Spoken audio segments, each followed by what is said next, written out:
right.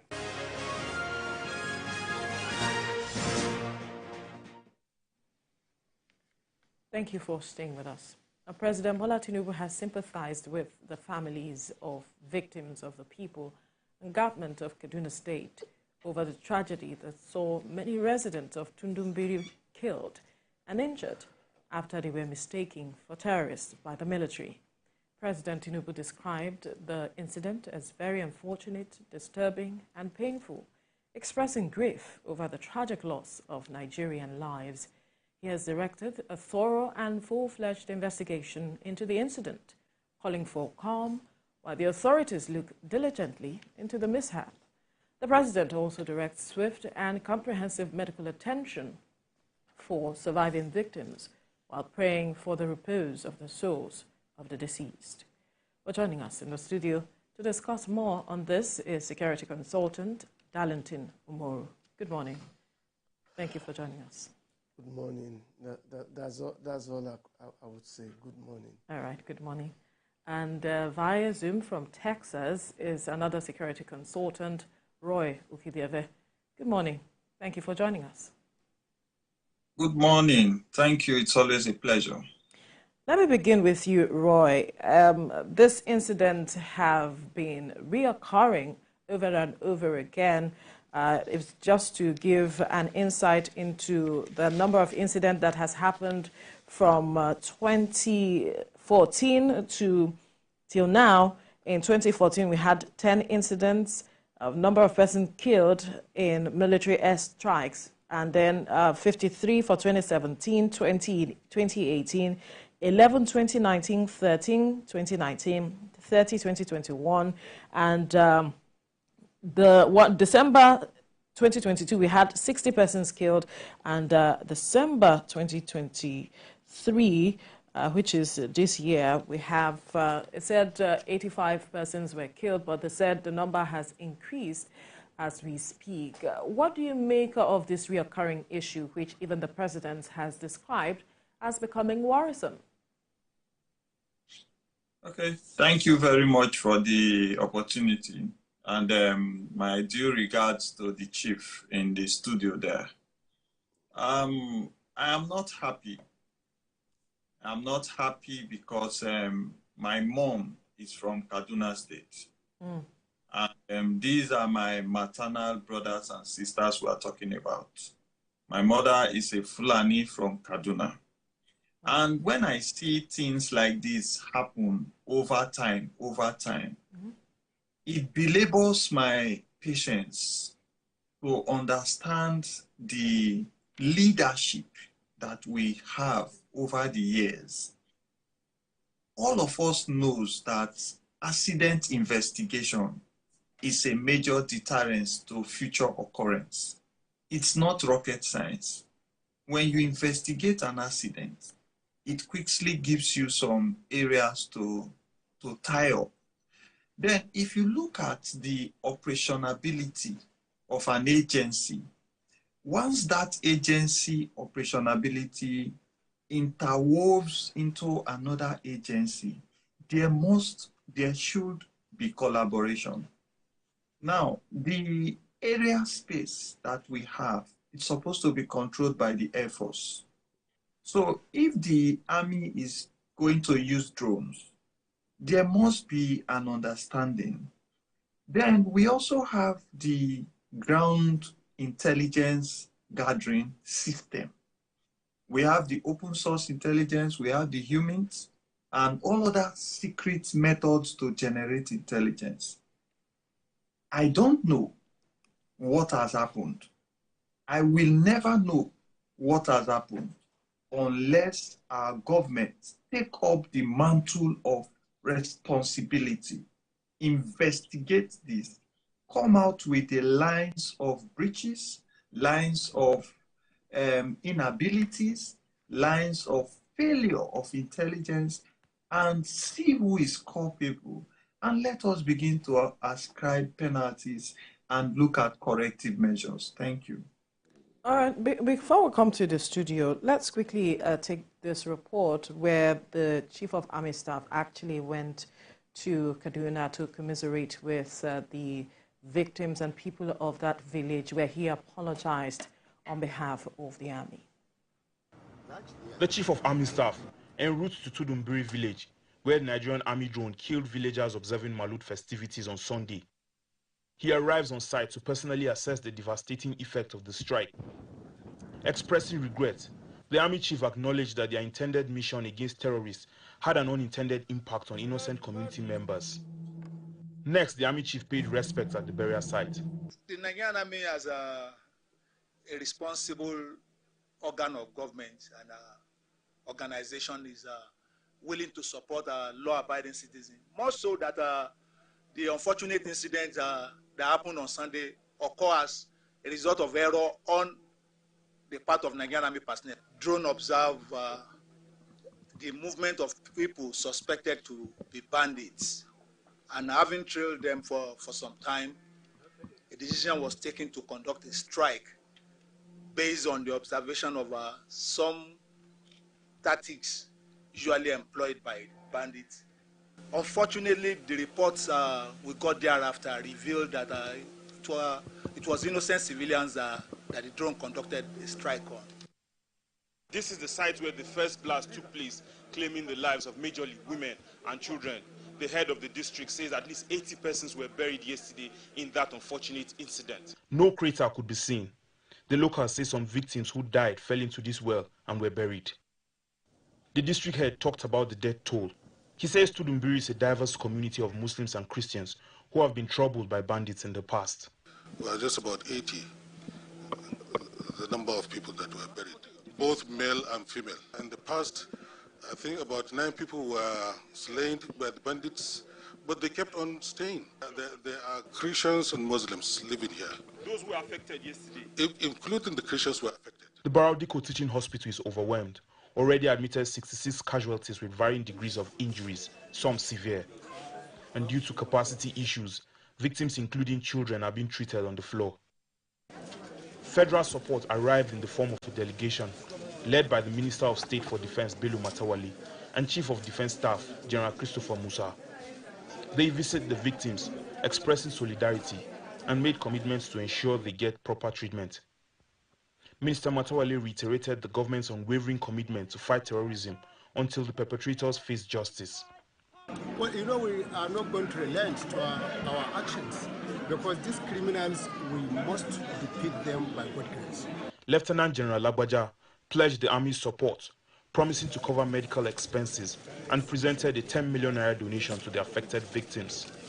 For the federal government, this is a time of grief. They promised to support those affected by the tragic incident.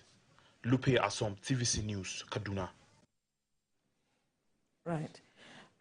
Let's quickly come back to the studio now, where we have security consultant Dalitin Moro react to what we just saw in the report, where the Chief of Army Staff went to commiserate with the people, acknowledged their errors, and also made some donation of about 10 million naira to the survivors, and some other items. And we saw the federal government's delegation also there.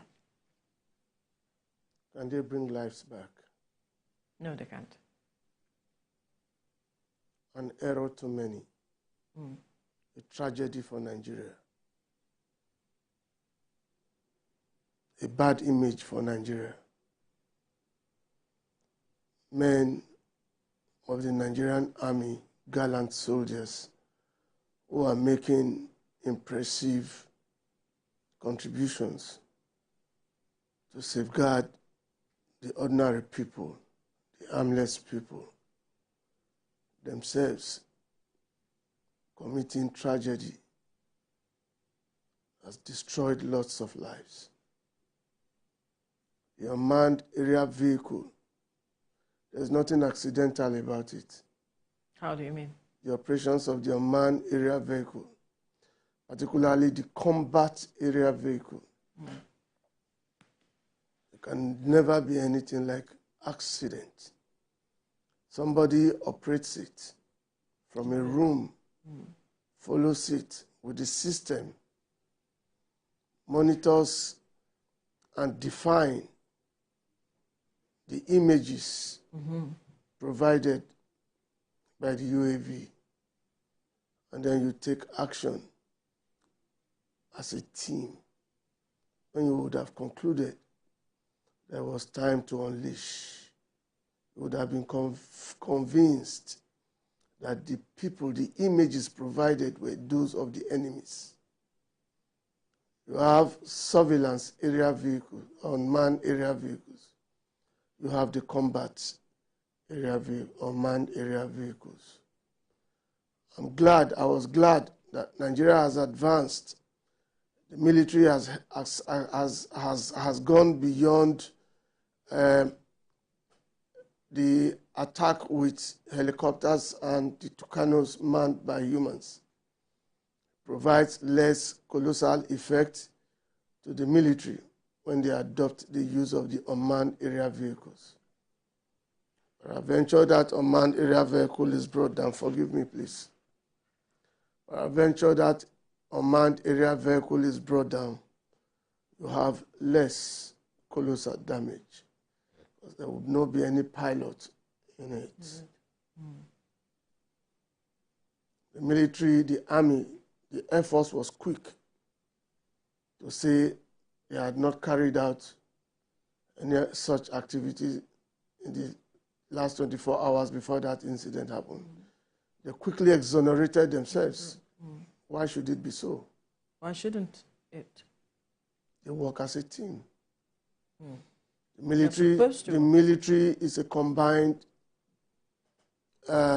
force from different arms or different services that are carrying out these security activities, fighting insecurity. It is not time to apportion blames. It is not time to exonerate yourselves. It is time to feel the pains of the people.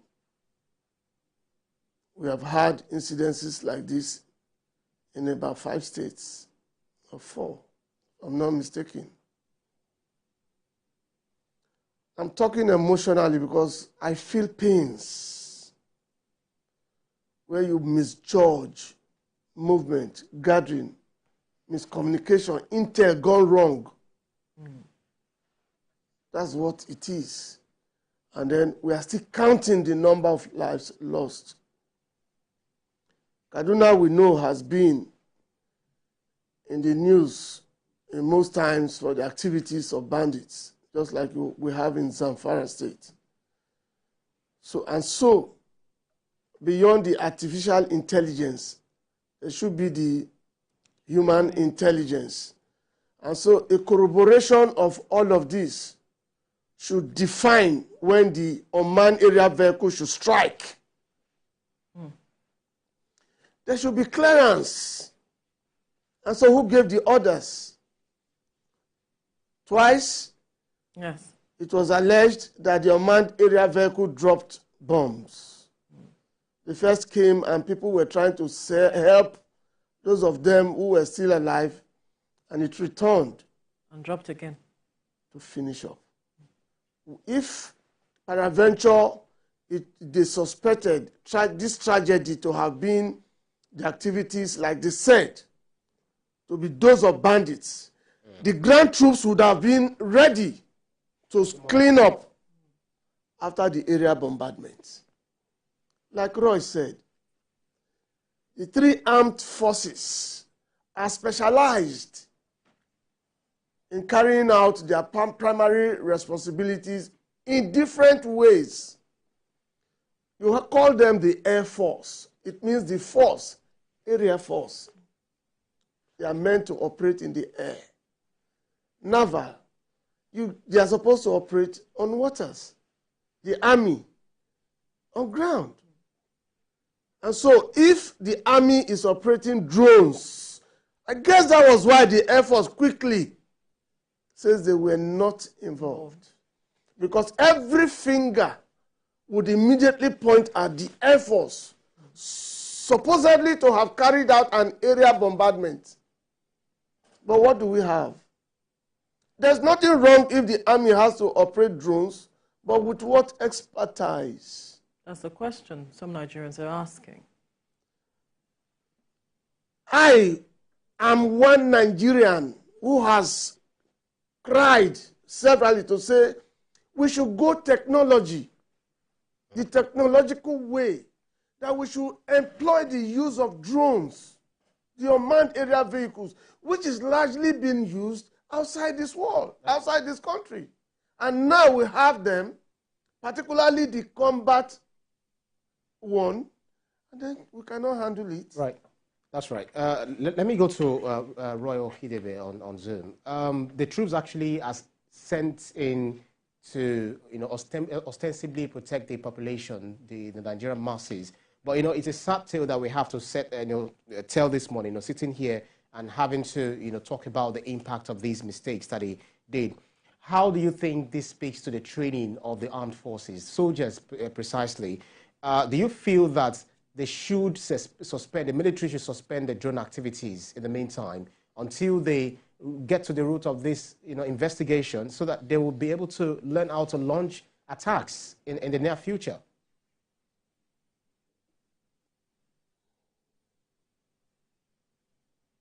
It's just it's a heavy morning, and we don't have any choice anyway. We must continue to lend our voice, and your station is doing its best also to create the avenue. Let me respond to you like this. The Chief of Defense Staff, he has been doing a lot. He has been doing a lot. You know me, if something is going to the left, I will say it. I'm impressed. I'm happy with what the Chief of Defense Staff is doing. I'm happy with what the Inspector General of Police is doing so far. And I'm looking at their limited opportunities. And let me tell you, if we want to appreciate and continue to apply technology, especially the drone technology, we must recognize that there is a physical presence on ground that must collaborate and corroborate what you see by your area vision. Okay, let me ask a question. The local government chief that was on your video right now talking, what is his role as a village head to help the agencies? We agree, we know that so many local government chairmen have been arrested.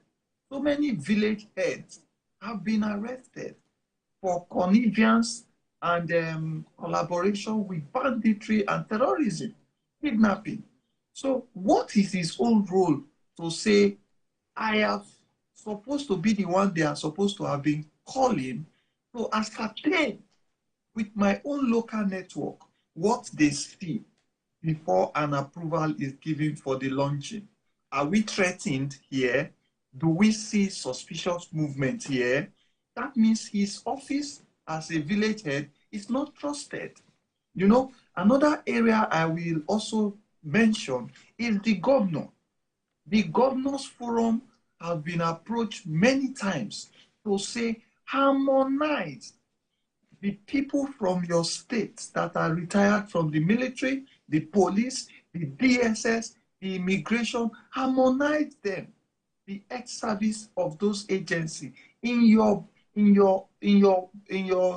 office. And they are spread everywhere around the state. Those are people you can even trust to say, what is happening there? Are we good to go? You will say, no, these are our brothers, so please. So we don't have that correlation. The trust should be built up to meet up with the current expectation of exchanges of intelligence. So there is a failure in that aspect. Okay. Let's bring the conversation. Or you want to follow up? Right, definitely. So I was just thinking, for instance, the former Vice President Atiku Abubakar advocated the need to develop counterinsurgency strategies that would insulate the civilian population from tragic incidents of this nature. So the truth is, it's not a sound argument that, when we hear, collateral damage and all of that, how do we better prevent this in the future? And do you feel that this might also, this also is a setback to prosecution of war against insurgency in the Northeast? Yes, it is. It is, because there must be some kind of trauma care that should be done on the fighting troops right now, because they are also bereaved. We as military personnel, we are Nigerian children. We don't own up to local, ethnic, religious, or any group. As you are a military personnel, you are the green, white, green that everybody sees. So right now, there is a serious in-house mourning going on.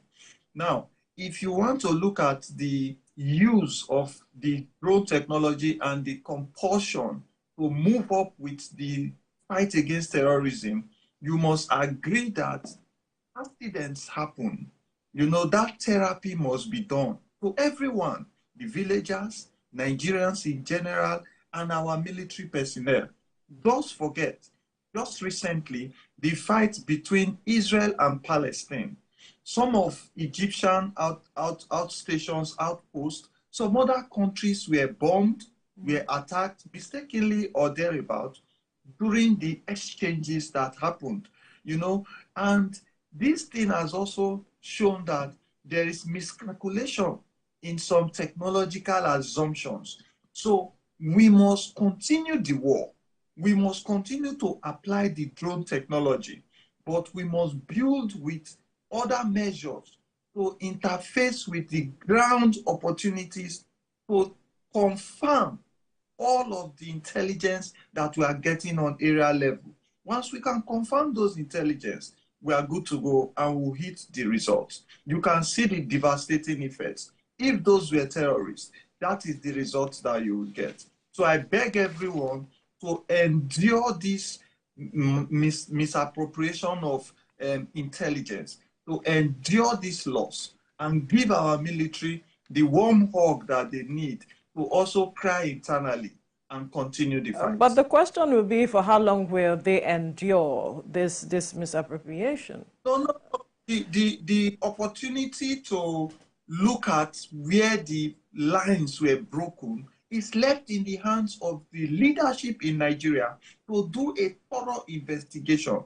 Let me tell you, there are assumptions already. There are assumptions that, are you sure these persons that operated this drone are not among the moles that walked into the military?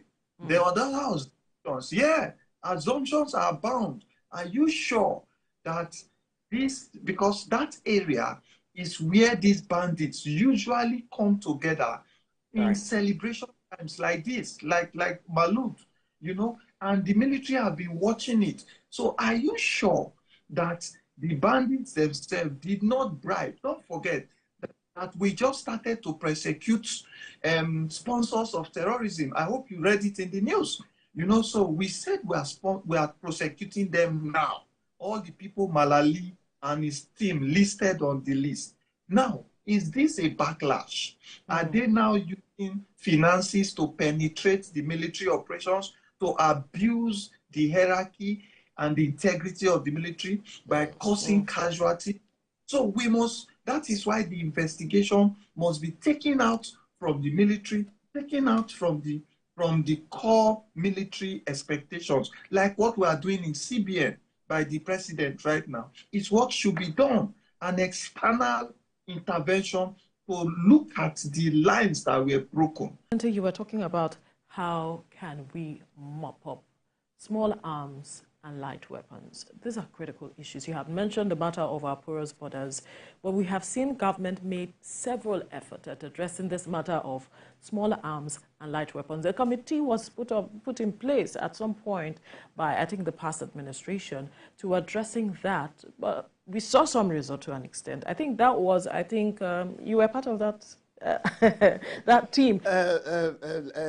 Madam, let's look at it this way. You're trying to refer to PRESCOM, the Presidential Committee on Small Arms and Light Weapons. Yes, I was a consultant to that body. That body was actually, it has come in progressions. It was not come in previous government. It transformed to PRESCOM under Jonathan's administration, and then moved on into the Buhari's administration, still as PRESCOM, and then the office of the NSA, outgone NSA, OSA's office, created the another body. I can't remember the exact name now because of my mood. I've mentioned that name here, something again, Center for the Proliferation or something. Arms and light weapons. That body is there. But when you say government has done so much, I don't understand it. When you say done so much, you know, as we speak today, we cannot really mention the quantum of illicit firearms in the hands of the non-state actors. Agreed that it's the fact that across the world, weapons or equipments in the hands of the non-state actors far, far outweighs what you find in the hands of the state actors. Yeah. Okay? But even so, what Presscom did under the other administration was largely funded by either EU, UN, ECOWAS, and some other international organizations. And so, that initially, you saw when Jonathan started this issue, he started it with the Niger Delta freedom fighters, the amnesty thing, when they exchanged money, when you dropped the firearms in your possession, and there was corruption in that arrangement. Okay, where the freedom fighters will not really bring out the sophisticated ones, they brought out some of those, but at least it killed the problem in the Niger Delta. At a point in time, not on a time because it stopped it. At a time you could not export. The mainstream of your economy that depended on oil, you could not do nothing about that. But that helped to like end the whole thing. And then people were sponsored abroad to study, even though after all of that in another administration, those of them who were sent out to study were not crying that they've been abandoned. That's the subject for another day. Absolutely. But when the team moved on to the Buhari's administration, it was no longer bringing this firearm, bringing this stick, and take this money. Another means of alternative livelihood was what was now being introduced. You know, put something down that the people and the other people will benefit from. But what do we have today? The whole issue about mopping of firearms is we don't really hear so much about it. Right. The local blacksmiths that are manufacturing to fuel the ones that are imported into this country, particularly through the land borders, what have you heard about them? The Southwest is quiet. So much so, aside from the general, the intelligence and the power, are you saying this intelligence are not also applied in the northern part of this country? Well, so many questions you've actually thrown up, and I believe that the authority will definitely get to look into this, because we know they are looking to solving the problem. We need men and equipment that can actually detect concealment of these firearms and that are coming into this country. Let me quickly go to Roy Kidebe in Texas. Under normal circumstances, the people are supposed to be, they're supposed to trust our soldiers. They're supposed to trust the people in the armed forces. With the latest incident, do you not feel that this might lead to some sort of animosity, distrust, as we've seen in some parts of the southeast, where we have the Biafra secessionists who do not want to see the Nigerian army or anyone who is representing the government, those who are fighting against insurgents? Do you not feel that this might lead to some sort of distrust between the people and the military? Okay, thank you very much. And thank you for controlling the chief there in the studio so that he will calm down, because he said in his mood he can't remember something. Dear chief, let me respond firstly to your deviation to small arms and light weapons. Now, you see that we all agree that people like to choose interest beyond results.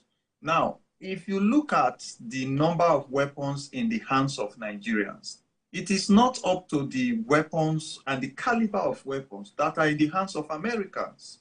It is not, okay? And if you look at our borders, the number of people, immigrants that get into the United States of America, criminal elements and good elements, is not up to, is also beyond the numbers that get into Nigeria. Just recently, Niger Republic that did a coup d'etat, they are having some economical problems now, and some of them are moving into Nigeria also. Now, but the problem where we have it is what he has not captured. You know, we must have a system, sir, that will take you to court, from there to jail, from jail to electrocution, to firing squad, or to life imprisonment, or to a tenure in prison. If you don't have that criminal justice system, all these things you are saying, okay, if you catch the people with light weapons, where will you take them to? Prison. After a while, they will do prison break in Abuja. After a while, do we hear that they are releasing people now, right? They said people that are in prison should be released because some of them are on meager cases. Who will go and screen if this opportunity, this window, our prison wardens and fellow Nigerians like me and you, which we know we are compromised already for corruption, will not put in some names that are not supposed to be there and release them? Where is a criminal justice system that will come into a crime scene, extract evidence, present it before the judiciary, and sincerely, with national patriotism and at heart, deliver justice? You know, so if you go and be dancing around all these things, you will fail to understand that in every community, before you bring out a pistol, somebody has thrown a call somewhere, and immediate response is coming to you there and there where you gather together. So we are not going into small arms and this for that matter now. Let's leave that for the government of the day, whom was voted in to look at this opportunity to say, we want a country where people cannot gather and turn Nigerian citizens to victims.